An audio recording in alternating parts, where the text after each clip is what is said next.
तो स्वागत है फिर से आपको एक नए वीडियो में। दोस्तों आज की इस वीडियो में हम सीखेंगे कि ऐसे प्रकार के गुणनखंडों को हम सॉल्व कैसे करेंगे। यानी दोस्तों हमने पार्ट 1 और पार्ट 2 में देखा है कि अगर यहाँ पर हम दोनों में प्लस हो तो ऐसे गुणनखंड कैसे करेंगे, और पार्ट 2 में हमने देखा कि अगर एक में माइनस हो और एक में प्लस हो तो हम ऐसे प्रकार के गुणनखंडों को कैसे सॉल्व करेंगे। लेकिन दोस्तों आज की इस वीडियो में हम सीखेंगे कि अगर दोनों जगह माइनस हो तो ऐसे गुणनखंडों को हम कैसे सॉल्व करेंगे।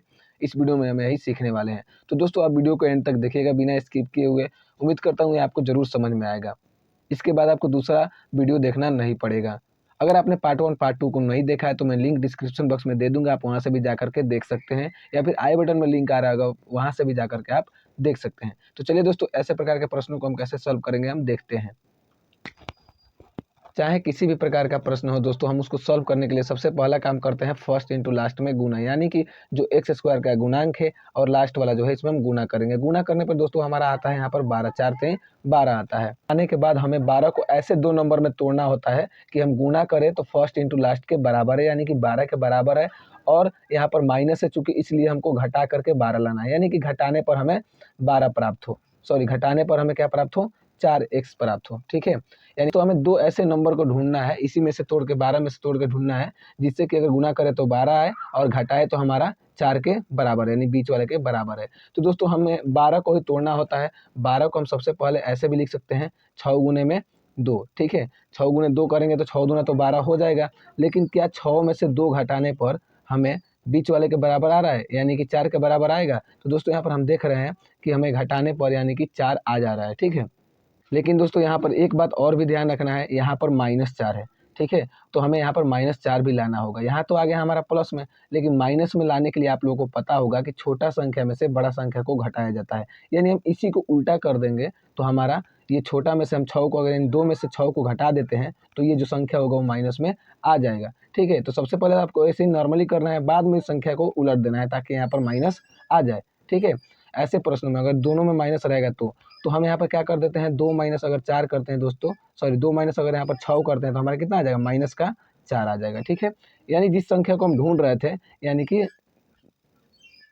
जिस संख्या को हम ढूंढ रहे थे वो संख्या हमें मिल गया है। कौन संख्या है, तो 2 और 6 है। 6 दूना 12, यानी गुना करने पर हमें 12 के बराबर आ जा रहा है, और घटाने पर बीच वाले यानी कि -4 के बराबर आ जा रहा है। अब हमें क्या करना है, बस इसमें x को ऐड कर देना है। ठीक है, माइनस का 6x बराबर का माइनस का 4x। ठीक है दोस्तों, ये जो हमने दो तोड़ा है ना, यानी कि बीच वाला जो -4x है ये इसके बराबर है, 2x माइनस 6x के बराबर है। यानी दोस्तों हम -4x के जगह पर, -4x की जगह पर हम इतना रख सकते हैं, यानी हम इसी को तोड़े हैं। ठीक है, तो चलिए -4x की जगह पर हम इसको रखते हैं, यानी सबसे पहले तो 3x²। बात यहाँ पर ध्यान देने वाला है, आप लोग जानते होंगे, रूल पढ़े होंगे कि अगर किसी भी संख्या के आगे यानी कि यहाँ पर अगर कोई चिन्ह नहीं होता तो वहाँ पर प्लस का चिन्ह होता है। ठीक है, यहाँ पर कौन सा चिन्ह होता है दोस्तों, प्लस का चिन्ह होता है। यानी कोई भी चिन्ह नहीं रहता तो यहाँ पर कौन सा चिन्ह होता है, प्लस का चिन्ह होता है। तो आप लोग यहाँ पर 2 यानी कि 2 के पहले कौन सा चिन्ह है, यहाँ पर प्लस का चिन्ह है, तो हम यहाँ पर कौन सा चिन्ह देंगे दोस्तों, प्लस का चिन्ह देंगे। तो यहाँ पर क्या हो जाएगा, 2x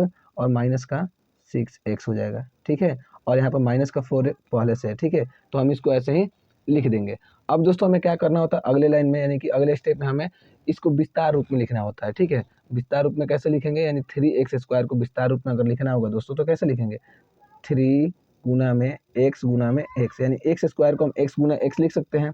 ठीक है, और प्लस का 2x, यानी 2x को हम 2 गुना x लिख सकते हैं ना।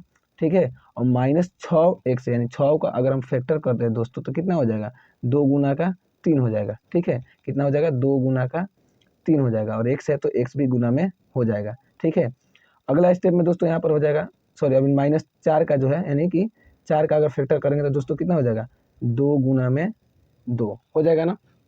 अब दोस्तों अगला स्टेप में क्या करेंगे, कॉमन करेंगे, यानी कि 2 का जोड़ा बना करके और इसमें से हम कॉमन करेंगे। ठीक है, यहाँ से और यहाँ से 2 का जोड़ा बिठा करके इसमें से हम कॉमन करने वाले हैं। ठीक है, तो कॉमन इसमें क्या क्या है दोस्तों, इसमें 3 है लेकिन इसमें 3 नहीं है, लेकिन इसमें x है तो इसमें भी x है, यानी हम क्या कॉमन कर सकते हैं, x कॉमन कर सकते हैं।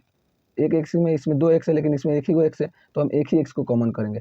जब एक x को बाहर निकालेंगे दोस्तों तो यहाँ पर क्या बचेगा, एक हम निकाल लिए हैं, 3 और x बचा है, यानी 3x में गुना होगा तो क्या हो जाएगा, 3x हो जाएगा। ठीक है, प्लस से प्लस का चिन्ह देंगे, और दोस्तों इसमें से हम x को बाहर कर लिए तो क्या बचा है, केवल 2 बचा है। ठीक है, तो 2 को हमने यहाँ पर लिख दिया। अब दोस्तों इसमें से क्या कॉमन करें हम, यहाँ पर इसमें से, इसमें 2 है, इसमें भी 2 है। ठीक है, इसमें x है लेकिन इसमें x नहीं है, तो हमें क्या केवल कॉमन करना है दोस्तों, माइनस का 2 कॉमन करना है। क्या करना है, इसमें भी 2 है, इसमें भी 2 है, माइनस का 2 हमने कॉमन किया, ध्यान दीजिएगा।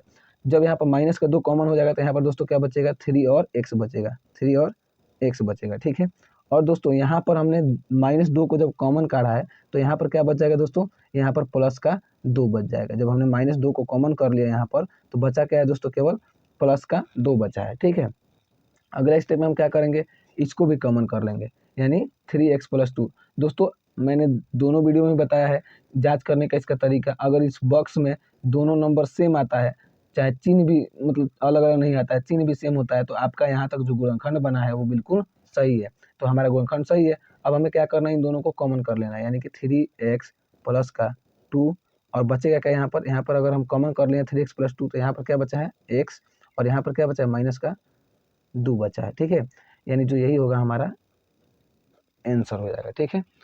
आई होप कि ये वीडियो आप लोगों को समझ में आया होगा। अगर समझ में आया होगा तो वीडियो को लाइक कर दीजिएगा, और दोस्तों चैनल पर नए हो तो चैनल को सब्सक्राइब जरूर कर लीजिएगा हमसे जुड़े रहने के लिए, और वीडियो को ज़्यादा से ज़्यादा शेयर कीजिएगा अपने, और हमें कमेंट में बताइएगा दोस्तों कि क्या यह वीडियो आप लोगों को समझ में आया है, जो मैंने तरीका बताया है वो समझ में आया है। मिलते हैं किसी अगले वीडियो में, तब तक के लिए जय हिंद।